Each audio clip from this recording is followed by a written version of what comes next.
A lot of people ask me about the front rack once they saw the images on the website, so I decided to make a video explaining how it was made. Obviously I cannot make a how-to video in detail because I already made the rack, but I will try to explain everything as in a very detailed manner. Now let's begin with the platform. The platform is obviously made out of wood, and so is the backplate. The wood of choice is pine. It doesn't look like pine because I stained it with an oak stain. The reason to go with pine is that it's cheap, it's fairly easy to cut, manipulate, etc. It has downsides, namely that some joint connections are kind of hard to make with pine. But it is what it is. The main advantage actually of pine is not just the price, but it's very white. So it looks thick, but it's actually quite white. Now let's look at the shape.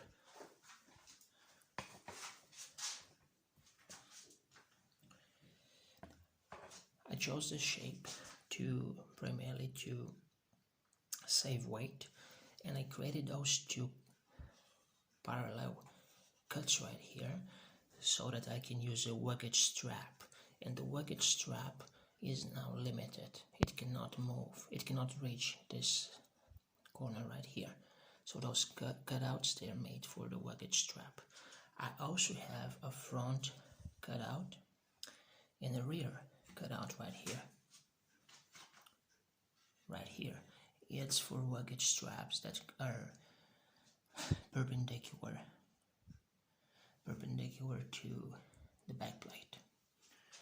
The backplate also has cutouts to save weight, and my plan was to run a rope from those two holes right here, but I never actually used that. I also have cutouts right here on this side and on that side for a luggage strap.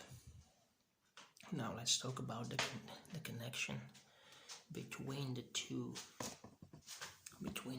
wooden pieces. I use what is called a drawbar mortise and tenon. Now it sounds kind of complicated, and maybe it is. I have some woodworking experience, so I decided to make a slightly more complicated joint. A mortise and tenon is, in this case, the mortise and tenon is reinforced by two dowels. Okay, you can see right here and right here. However, you don't have to go with a joint. One second. You don't have to go with a joint that is as complicated. You can use simply dowels going from here into the backplate. Of course, you also have to use very strong glue. Use wood glue or epoxy. Both will work. However, I don't recommend running a screw from here into the backplate, because you're going into the end grain, and it won't be as strong as possible because the screw will spread the end grain. So if you don't want to mess with any of that, just use L brackets. One here, an L bracket right here, and one right here. It's going to be very strong. Now let's go to the struts.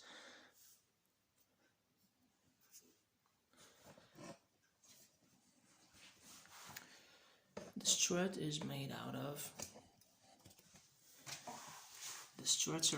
of actually screwdrivers. This is the metal body of a screwdriver, and I stick welded a small metal piece to it with a hole so that I can mount the rack. Now, why did I go with screwdriver's body instead of tubing? Well, first of all, I couldn't find tubing, and second of all, I cannot stick weld very thin material. When you stick weld thin material, you burn through it, and the body of the screwdriver is solid metal. So I use that. Now, obviously you should go with screwdrivers that are made of strong metal. This is S2 steel, and they were fairly cheap. So the benefit of S2 steel is that it's very strong and it's also flexible. Look at this. I can flex it right this. It's very flexible because it has to sustain a lot of twisting force, right? Screwdrivers are often twisted. So sometimes when I'm carrying cargo on it, I would feel the springiness in the rack, which is, kind of amusing. Now, is this strong? Is this strong metal? It's extremely strong. I'm very confident in the strength of the rack. I can sit on here. I'm about 80 kilograms and it supports me. This rack can carry more than you can comfortably control. Now let's talk about the connection between the steel rod and the rack. It's actually made out of wood. It's made out of wood, and I connected 2 pieces of wood with dowels into the platform. This is just a standard bolt.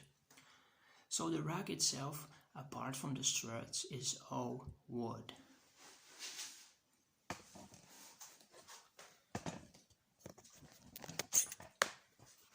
What you may find interesting is the front of the rack.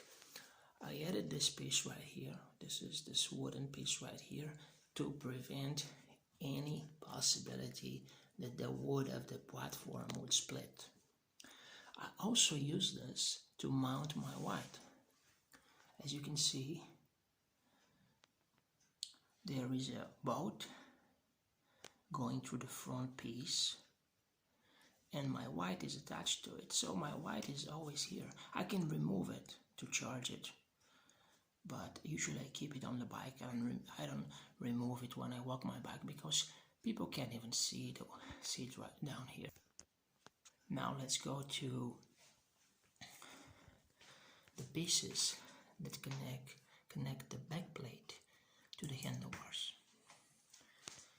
How is it all happening? You have a threaded insert. This is a threaded insert. Okay, here and here. Then you have a bolt going into the back plate, and then you have a piece of PVC with two holes in it and a hose clamp around the handlebars. Now, it's not aesthetically pleasing, I know, and there are better ways to do it, but at the time this is all I had, and it's been here for over a year now and it doesn't move. It's very strong and it doesn't move at all. Okay, can you see the bolt right here, the PVC? And that's all there is to it. Now, if you're wondering how I made the hose that cuts right here, I used a very small drill, and I make consecutive holes, and then I cut the inside with a knife. Now, a tip here: if you want to go with this setup, make sure that the axis of the hose clamp is pointing down. In this case, I have very little access, and you may have to cut it. Okay, why? If it's pointing up, you may come in contact with it when you're holding the handlebars. You probably noticed that I have 2 threaded inserts, one here and one here.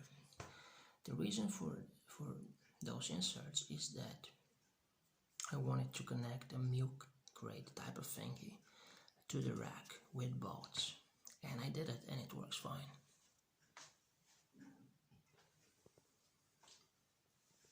Now, let's talk about downsides. Well, Well, not everybody's gonna like how it works. Number one, and number two, it catches a lot of attention because you're never gonna see similar, like you're rarely going to see something similar. And if you don't want to catch a lot of attention, you probably want to go with something less screaming. Now, if you cannot make, if you can, oh, 1 second, the connection to the fork. As you can see, right here, this is my fork doesn't have eyelets for a rack or a fender. So I used big clamps, okay, big clamps with a bolt to connect the rack, and I'm also using plastic clamps here for the fender. So this is how it works. And I'm very confident in this connection. I thought it was going to be weak, but it's pretty strong. Now, obviously, if you have eyelets right here, use them. It's more aesthetically pleasing. It's less complicated, and you don't need it. And it's wider because look at the bolt that I'm using here. It's pretty large, right? And honestly, that's about it. So 1 second, I'll show you how.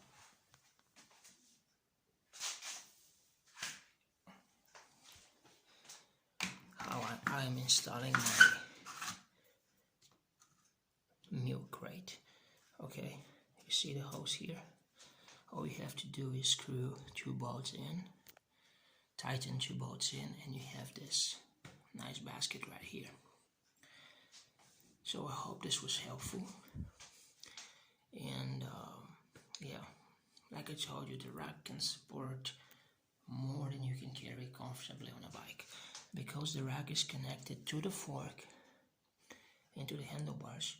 It affects the handling. However, if it's not loaded significantly, you won't feel much. Like, I can ride the bike without holding the handlebars when it's just the rack or when the load is small. So that's about it. I don't want this video to be too long. I know it's a very raw cut, so maybe there's some information that you don't care about, but I wanted to make the video as fast as possible so that I can explain what's going on here. Thank you.